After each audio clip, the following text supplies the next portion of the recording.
Trendsresearch.com is the excellent website. I suggest you subscribe. It is invaluable information. Trendsresearch.com. Gerald Celente is our guest all the way to the end of the next hour. We'll have open phones next hour after we have some more time to talk with Gerald. We're having a few breakups via our video connection, but we're very honored to have him. Here's some really bad news. Rand Paul is seen as the leader of the true Tea Party movement right now. They've pulled out the stops. They had a video feed where he couldn't hear them with a 2-second delay. And they said, do you support repealing the Civil Rights Act? And he said, yes, yes, I can't hear you. Yes, I can hear you now. And then he said, no, I don't agree with getting rid of it. Now, that's a quote. Then they took his yes, yes, now I can hear you. He was having problems just like Gerald is with the connection. And they ran with the headline, he wants to get rid of the Civil Rights Act, and that was a national hoax. Now, I don't mean to divert. I want to get into the other ways he's saying we can protect ourselves and more of his trends forecast. It's been so devastatingly accurate. Here's the horrible news, though. Washington Post, GQ magazine, woman says Rand Paul kidnapped her in college, tried to force her to take bong hits. And, folks, I'll bet you my bottom dollar, you know, we've got Al Gore with the semen-stained clothing with this other woman, and that's being covered up. But with Rand Paul, this is Gerald, we're going to see more and more desperate stuff like this, aren't we? Yeah, that sounds like a story they could have ran about me, and it might have been true. But going back to Gerald, you got cut off. You were getting into some of the solutions, some of the ideas, as we go into this greatest depression. And then you were also commenting on this new fraternity stunt thing that they're trying to claim was Rand Paul kidnapping people, but they're not even giving the woman's name. Sounds very, very suspicious. Well, it's really pretty stupid, too. I mean, come on, you know, a guy wanting a girl to take some hits of a bong when he's in college. You know, who does? I mean, really? I mean, what is this, Ozzy and Harry, to Leave It to Beaver week? And let's get real over here. And here they're making a big deal out of this one. Hey, how about those people in those white shirts and ties and those very expensive jackets that are giving the orders to bomb innocent people in foreign countries? You think you could get upset about that a little bit? Hey, how about a predator drone in a Pakistani's backyard who had nothing to do with you and wiping out the family? And they're talking about a couple of bong hits? How about all these psychotic drugs that these psychopaths are on that they're selling through Pfizer and all the rest of them? And they're talking about a couple of bong hits? These guys are a disgrace. They call themselves the media. How about calling yourself a little puppet? Continue. Well, what we're saying here, Alex, is that when the elections come up in November, there's not going to be any change yet, because going to the Republicans from the Democrats it's a two-headed one-party system. You know, people ask me, who would I vote for? And I say, on the social issues in terms of the environment, clean food, and those kind of things, I would vote for Ralph Nader. On terms of the economy, not becoming involved in foreign entanglements, a Ron Paul. And that's what this country is looking for. Not they talk about centrist parties. We don't have centrist parties. We have radical fascist parties. Here's an example. You know that wonderful little story that came out last week about in Portland, Oregon, how they closed down a 7-year-old's lemonade stand? Yes, I did see that report. Well, listen to the language. This is from the guy who we pay money to, taxpayers, Joe Kawaguchi, environmental health inspector. He said, we have to put the public's health first. And this is the guy they're talking about in Portland, Oregon. A lemonade stand must be licensed under state law, said Eric Pippert. How about Puppet, the Foodborne Illness Prevention Program Manager for the state's Public Health Division? Both county inspectors are, and here he goes. When you go to a public event and set up a shop, You're suddenly engaging in commerce. The fact that you're small scale, I don't think that's relevant. Our role is to protect the public. Hey, how about that millions of pounds of E. coli tainted beef that just went out into the public? Here's the deal, Alex.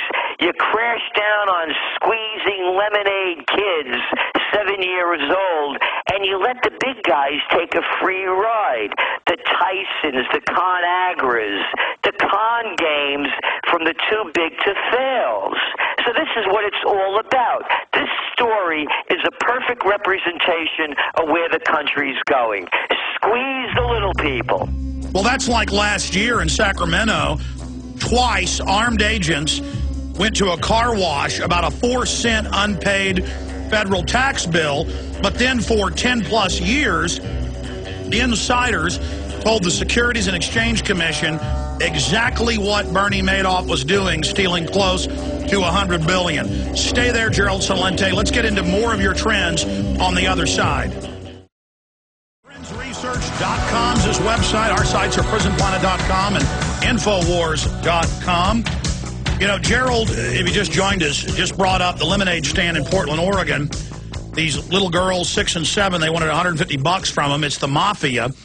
But then I was mentioning the more famous cases out there where the IRS visits with armed agents twice saying, pay your 4-cent bill at a car wash. And it's been admitted, even in the Wall Street Journal, that in the last decade, they've shifted the IRS to focus on blue collar, not even white collar.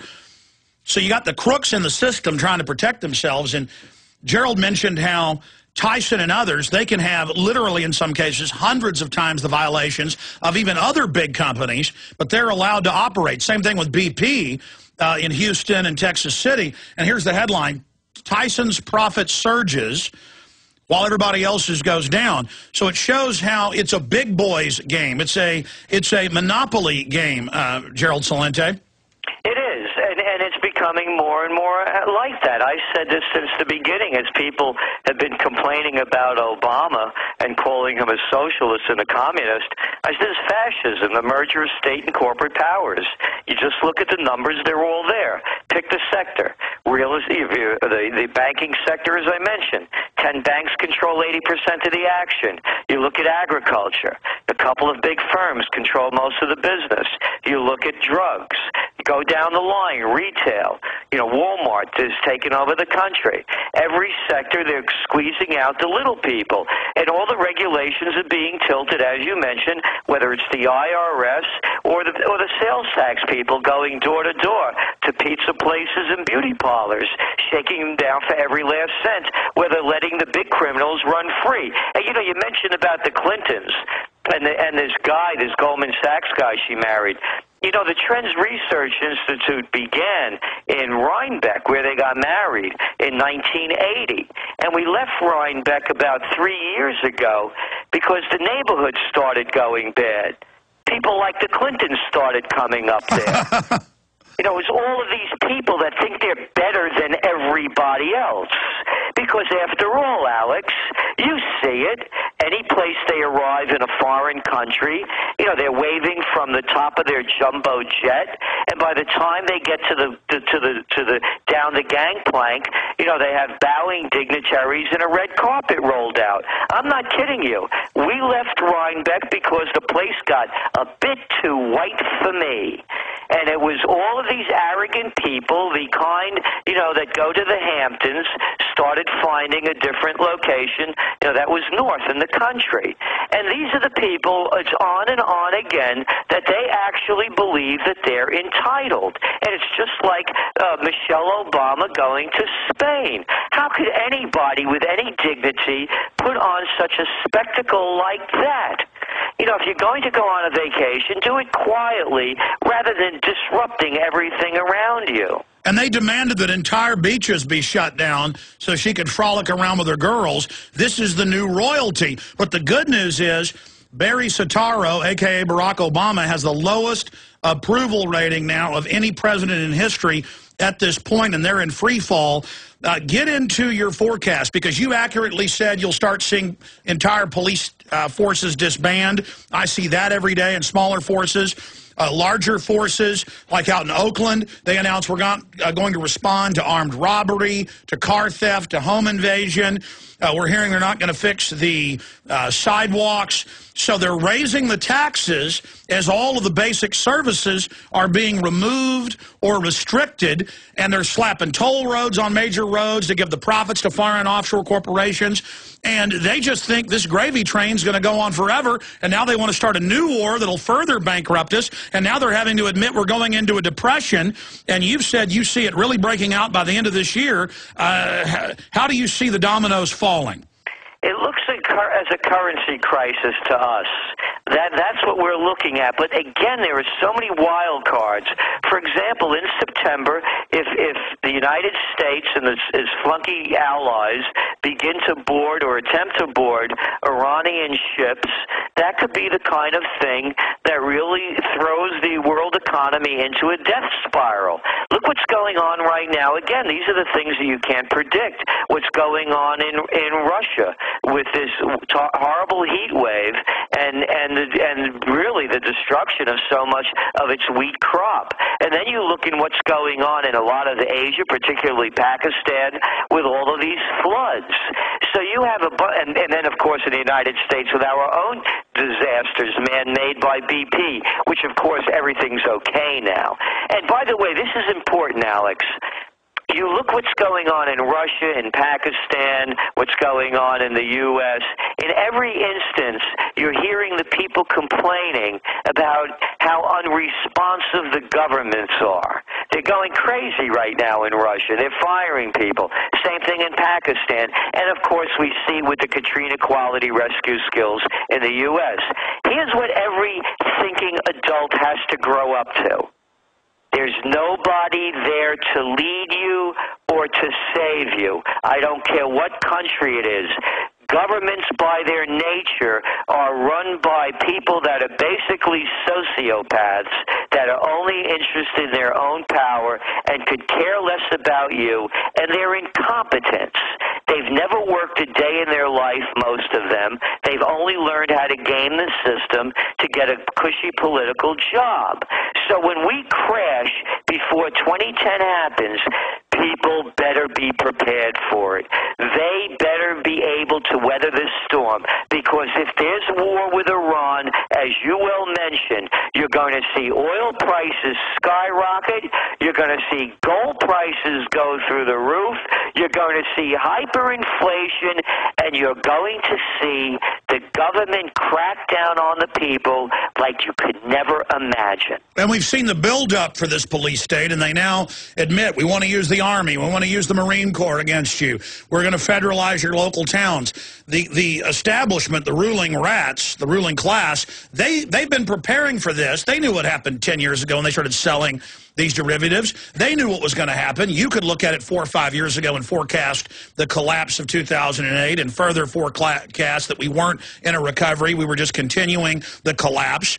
So they know what they're doing, but I think they've miscalculated that they're going to get away with it. They thought Obama could be sold as this messianic leader, but Humpty Dumpty has fallen off the wall, and the next Republican savior they give us, unless it's Ron Paul, isn't going to be able to reverse this. So I happen to agree with you, and unfortunately, most of the other analysts are now agreeing with you that it's going to get bad, but you're saying pretty soon. I mean, how bad will this collapse get? It'll be... We're going to see, look at the unemployment numbers already. What did we just lose? Another 131,000 jobs were lost in July. And what do we have to do? We have to create 1.25 million a year just to stay even. And then the June numbers were revised to 221,000 lost from 125,000. They just keep lying, and they say that the unemployment rate's only 9.5%. Yeah, people drop off the list. They're no longer getting unemployment. They're no longer counted. Who can make this up? We're going to see unemployment worse than the Great Depression. We're going to see people that are incapable, unlike the Great Depression, of taking care of themselves. We're going to see crime at levels that they're not going to be able to deal with.